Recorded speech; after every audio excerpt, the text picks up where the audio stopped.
দিন যে কত দ্রুত চলে যায়, দেখতে দেখতে বয়স তো কম হলো না। এই পথ চলাতে অনেক কিছু দেখেছি, শিখেছি, শিখছি। তো আমার অভিজ্ঞতা থেকে আমি আমার ছোট যারা আছো তাদের জন্যই আমার এই কথাগুলো। সব কথার জবাব দিতে হয় না, নিজের সম্মান বাঁচাতেও নীরব থাকতে হয়।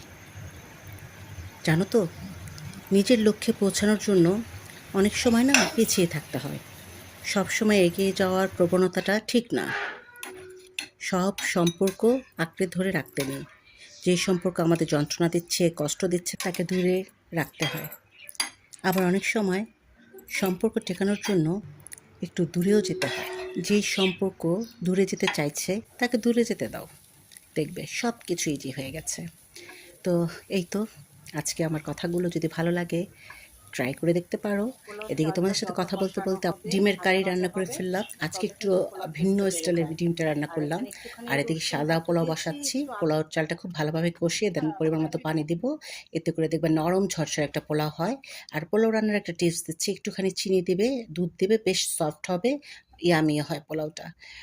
আর দেখো এত সুন্দর বেগুনটা কেটে দেখি ভিতরে দেখি পোকা। তো যতটুকু ছিল পোকা সেটা বাদ দিয়ে দেন বাকিটা নিয়ে নিলাম ভাজার জন্য।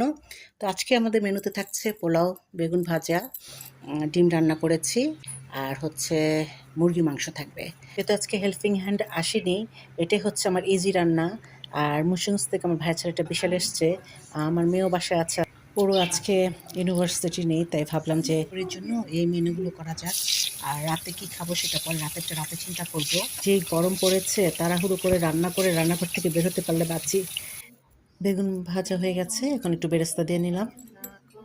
মুরগির মাংসটা আজকে একটু ঝোল করে রান্না করেছি আলু দিয়ে। তো সব রান্না শেষ করে খাওয়া দাওয়া করে একটু বারান্দায় বসছি, বেশ বাতাস বইছে, খুব ভাল লাগছিল। আজকে কিন্তু অনেক বাতাস ছিল। তারপর একটা পার্সেল আসলো, সেটাই আমি এখন ওপেন করব।